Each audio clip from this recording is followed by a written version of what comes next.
Asparagus is a true garden delight, offering some of the first fresh harvests of spring. Its perennial nature means it returns year after year, providing a bountiful yield for decades.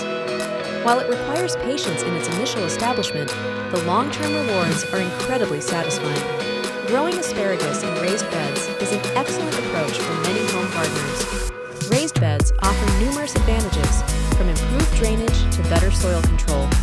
They can also extend your growing season and make gardening more accessible.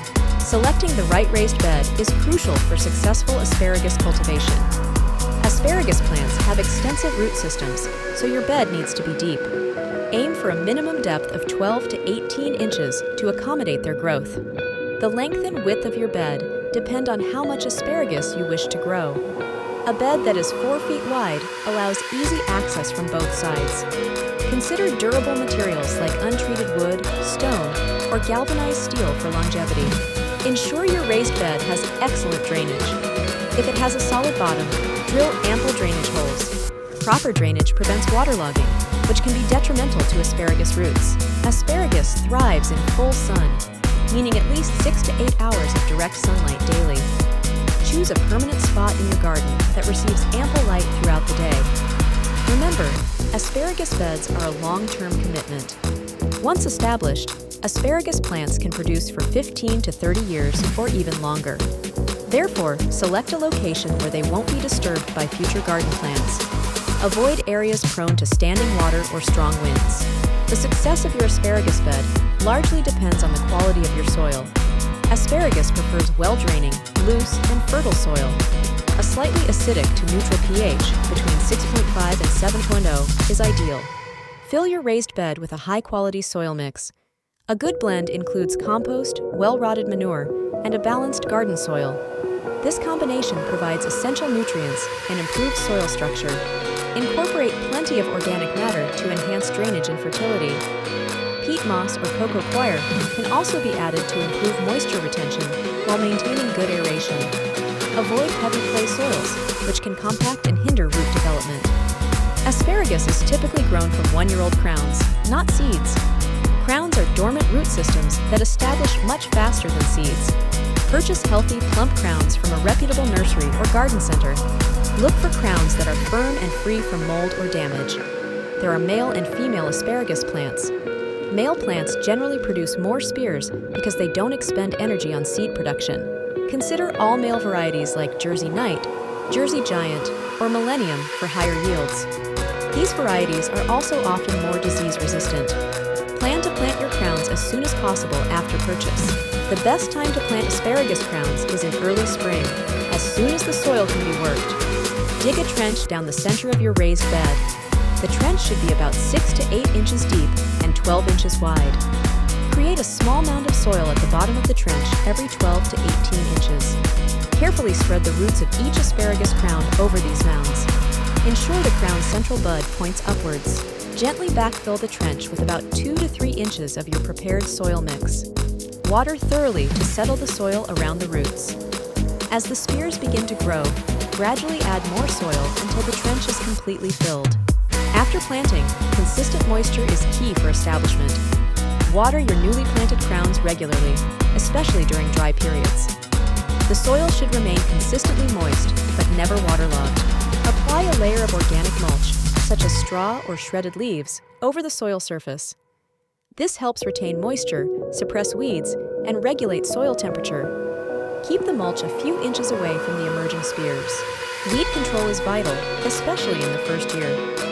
Weeds compete with young asparagus plants for nutrients and water. Handful weeds carefully to avoid disturbing the delicate root systems. Patience is paramount in the first year of growing asparagus. Do not harvest any spears during this initial season. The plants need all their energy to establish a strong root system. Allow the spears to grow into fern-like foliage. This ferny growth is essential for photosynthesis, which fuels root development. Support the ferns if they become too tall or floppy, especially in windy areas. Continue to water regularly and keep the bed free of weeds. A light feeding with a balanced organic fertilizer can be beneficial mid-season. Focus on building robust, healthy plants for future harvests. In the second year, you can begin a very light harvest. Harvest only for a short period, typically 1 to 2 weeks. This allows the plants to continue strengthening their root systems. Harvest spears that are at least 6 to 8 inches tall and about the thickness of a pencil. Snap them off at ground level or cut them with a sharp knife. Stop harvesting when the spears become thin or spindly. Allow the remaining spears to grow into ferns. Continue with regular watering, weeding, and mulching. A balanced fertilizer application in spring and after the short harvest will support growth. From the 3rd year onwards, your asparagus bed should be fully established and ready for a full harvest. The harvesting season typically lasts for 6 to 8 weeks, from early spring until early summer. Harvest spears when they are 6 to 10 inches tall and have tight, compact tips. Snap or cut them at ground level. Continue harvesting daily or every other day during the peak season. Stop harvesting when the diameter of the spears significantly decreases or when they become thin and spindly. This signals that the plant needs to conserve energy for the rest of the growing season. Allow the remaining spears to fern out. After the harvest season, allow the asparagus ferns to grow fully. They will continue to photosynthesize and store energy in the roots for next year's crop. Provide consistent water, especially during dry spells. Fertilize your asparagus bed in early spring before new growth emerges and again after the harvest season. Use a balanced organic fertilizer or well-rotted compost. This replenishes nutrients used during spear production. In late fall, after the ferns have turned yellow or brown, cut them back to about 2 inches above the soil line. This helps prevent disease and prepares the bed for winter. Apply a fresh layer of mulch for winter protection. Yellowing ferns can indicate a lack of nutrients or overwatering. Ensure good drainage and consider a soil test if yellowing persists. Pests like asparagus beetles can be managed by handpicking or using organic pest control methods. Rust is a common fungal disease that can affect asparagus. Choose resistant varieties and ensure good air circulation. Remove and destroy infected ferns promptly to prevent spread. Raised beds offer several distinct advantages for growing asparagus. They provide superior drainage, which is critical for preventing root rot in asparagus. The soil in raised beds also warms up faster in spring, encouraging earlier spear production. Raised beds allow for precise control over soil composition, ensuring the ideal growing medium. They also make weeding and harvesting much easier on your back and knees. This accessibility is a significant benefit for many gardeners. Growing asparagus in raised beds is a rewarding long-term investment for any home gardener. With proper bed preparation, careful planting, and consistent care, you can enjoy fresh, homegrown asparagus for many years to come. The initial patience required is well worth the effort for this delicious and prolific perennial vegetable. Happy gardening and enjoy your homegrown asparagus.